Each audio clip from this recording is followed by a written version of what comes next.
Good afternoon. I'm Clayton Mowry, president of Arianespace, Inc.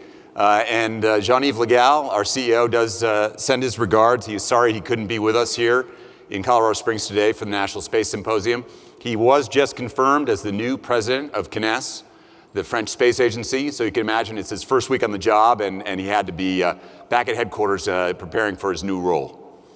Over the next 10 minutes, I hope I can stand in for Jean-Yves and adequately provide you with a vision of the rapidly expanding and changing launch services marketplace. For those of you who are unfamiliar with Arianespace, we were formed 32 years ago as the world's first commercial transportation company.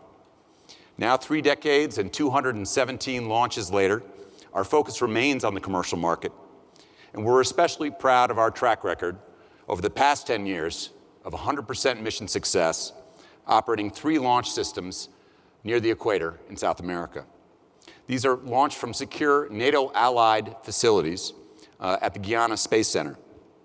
And that track record includes an uninterrupted string of 54 consecutive flights on the Ariane 5, our workhorse heavy lift launch system. When I speak to people in the United States who are not familiar about access to space or how satellites actually reach orbit, many of them were surprised to learn that over half of the commercial satellites in operation today were in fact launched by Arianespace. We've had a presence in the United States since 1985, and since our inception, we've signed contracts for launching over 90 US commercial spacecraft. These are for companies that are well known to you, companies like DirecTV, Hughes Network Systems, and EchoStar, which operates the DISH network based right here in Colorado. Now, these are exciting times for us in the commercial launch services business. There's many new players that are emerging in the marketplace, some of them here. You may have heard of companies like SpaceX. Orbital Sciences in a couple weeks is launching their new Antares vehicle. And we've seen other legacy systems and launch providers that are falling behind in some cases, having issues with failures and launch anomalies. But the impetus of this renewed activity remains the same. Access to space is a strategic capability of nations. Launch plays a critical role in putting satellites into orbit that provide navigation, communications, Earth observation, and national security capabilities. People have come to rely on those services in their everyday lives, and that access to space is critical to placing those satellites in orbit. And as you're aware, these are services the military can't do without. This morning, General Shelton said this morning that if our armed services want to move or communicate or engage, that is, to do anything that the warfighter needs to do, they need space-based assets to begin and to complete operations successfully. But there's also an important commercial piece to this puzzle. Even with its magnificent arsenal of space-based capabilities, the Department of Defense has come to rely on the strategic assets of commercial communication satellites. Only they can provide some of the critical communications capabilities for practical, economic, and tactical reasons. Thus, over 80% of the Pentagon's satellite communications needs today are provided by commercial satellite operators.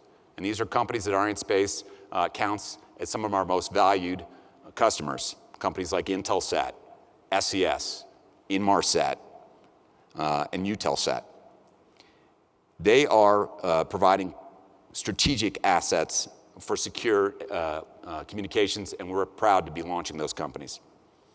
These operators support critical operations, things like UAVs in theaters, Middle East, Central Asia, just about everywhere that the warfighter is operating today in every theater of operation.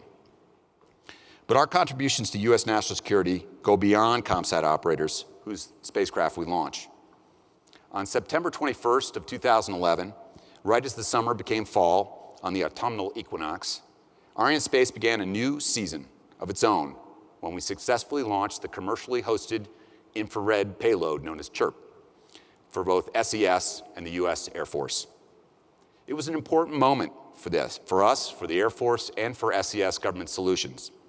For years, the commercial industry has argued that hosted payloads could represent an innovative approach to providing cost-effective, augmented services to the warfighter.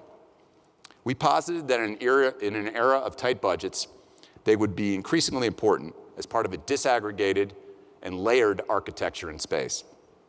But we could only win this argument if we could show that the theory was just as good in practice. On that beautiful September evening, the hopes of all of us who have worked hard on the hosted payload concept came to fruition. And after a flawless launch on Ariane 5, the chirp-hosted payload arrived in geostationary transfer orbit in perfect health. And several weeks later, it demonstrated its capability observing a Delta II launch from Vandenberg Air Force Base. Had it not been for the leadership of folks like SES's Tip Osterthaler and others who have now formed the Hosted Payload Alliance, the CHIRP project might not have made it to completion. Even though CHIRP mission was a model for success, many challenges remain that need to be resolved before hosted payloads become a regular feature of the space landscape. Laws, regulations, policies, and really attitudes need to come to embrace hosted payloads. And I think you've heard a lot of that from the Air Force leadership that's been here this week at the Space Foundation's event. For our part, we've done the utmost to provide a stable environment to launch hosted payloads and to make those systems work. Our customers, whether they happen to be hosting a payload for the US Air Force or for other allied countries, never have to worry about their launches, either from a quality perspective or from the aspect of launching from secure facilities in French Guiana. Our teams at the spaceport at the Guyana Space Center have processed over 40 national security payloads over the 3 decades of operation. That same intense security regimen that protects tactical nuclear assets in Europe safeguards all of our launches at CSG. The French military keeps a constant vigil, with the Army, Navy, and Foreign Legion, as well as the gendarme, providing a strict perimeter around the spaceport and during operations. And every single one of these national security missions has gone off without fail. And it's because we bring to each mission the wisdom that comes with launching over 200 times and placing over 300 payloads in orbit since 1979. In that time, we've launched nearly every single platform to every useful orbit and worked with just about every major US satellite manufacturer. We look forward to our continued work with these companies and the manufacturers and operators that choose to launch with us. In fact, at this very moment, at the Guyana Space Center, we're preparing a multitude of payloads in our clean rooms for upcoming launches. The payloads range from tiny CubeSats to launch on the Vega small launch system to the massive automated transfer vehicle, the ATV, that's going to be flying to the space station in early June. It should weigh over 20 metric tons at liftoff, just to give you an idea of the size and scope of that mission. Launch campaigns for Ariane 5, for Soyuz with O3B, and for Vega with ProbaV and VinRedSat are all underway right now. So we're processing quite a few payloads simultaneously and in parallel at French Guiana today. And that launch tempo that we hope to maintain from last year, which was 10 missions on 3 vehicles, we're hoping again to replicate here in 2013. The hallmarks of successful launch services companies today continue to be reliable, on-time launches. Now, affordability will always play an important role, but never at the sacrifice of quality or operational tempo. Launch is a binary business. You either put the customer where they intended to go, or you fail. And you're only as good as your last flight, your last mission. Those of us in the launch business know that we're the last element in any satellite deployment plan. Launch companies don't drive demand here on the ground for space-based applications. Launch is a minority piece of what it actually takes to build, launch, operate, and sell any kind of satellite capability. Like our compatriots in the satellite manufacturing business who are building ever more powerful and capable spacecraft, we've worked very hard to increase our lift capability while holding the line on cost and price. When I began at Arianespace about 11 years ago, we were launching 4.7 metric ton satellites on Ariane 4. Today, we're launching routinely 6.3 metric ton satellites on Ariane 5 in the upper position, with 3.2 metric ton satellites in the lower position for a combined separated mass of 9.5 metric tons. So a considerable amount more lift capability, more than twice of what we were launching just a decade ago, and roughly at the same price. Let me finish by saying that between our state-of-the-art launch facilities, the quality of our launch vehicles, and the unrivaled experience of our operational teams, Arianespace helps to dispel the risk associated with access to space. We've proven that we can make the model work, and moreover, we've proven time and again that the United States and U.S. satellite operators, and now the U.S. Air Force, can rely on us for secure access to space. Now I think we have a short video to show you, and after that, I'm willing to take a few questions. Can you please roll the tape?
Our first question for you, Clay, is does Arianespace have any goals of commercial human spaceflight?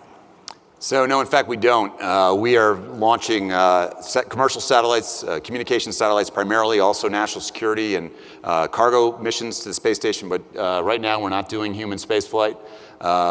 One thing is that we do have the Soyuz system operating now from French Guiana, and the system was designed and the launch infrastructure that's in place to potentially someday, if they wanted to, do human spaceflight from French Guiana. So the systems and the gantry and the structure could be upgraded to do manned missions, but today it's not contemplated and there's no agreement in place to do manned missions from French Guiana.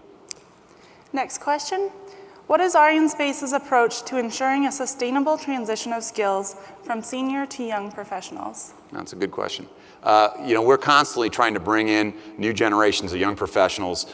You saw, I think, in the video, some of those pictures with some of the younger folks that are working the consoles during our launch operations. Those people move through the technical piece of Arianespace, mostly into roles as mission managers within the company, and then ultimately into senior roles. And so a couple of my colleagues, in fact, have done exactly that campaign, worked first on console, then as a mission director, program manager, and into roles in sales, marketing, and senior leadership. So we're constantly trying to do that and to develop the talent that's going to take to keep moving forward for the next decade.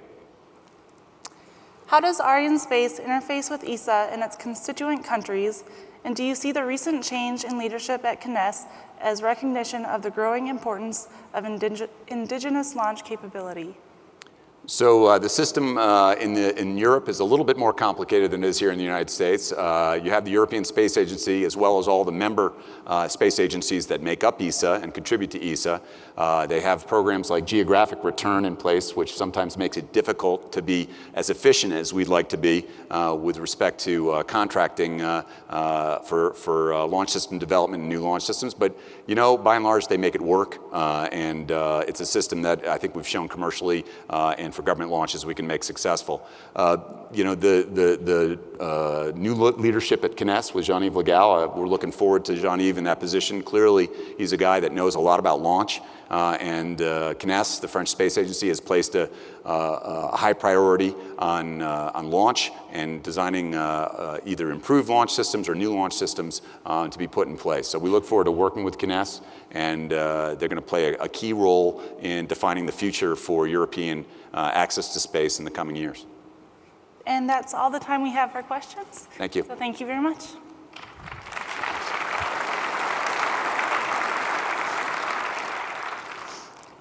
Our afternoon refreshment break is co-sponsored by ATK and will take place in the Lockheed Martin Exhibit Center and Pavilion.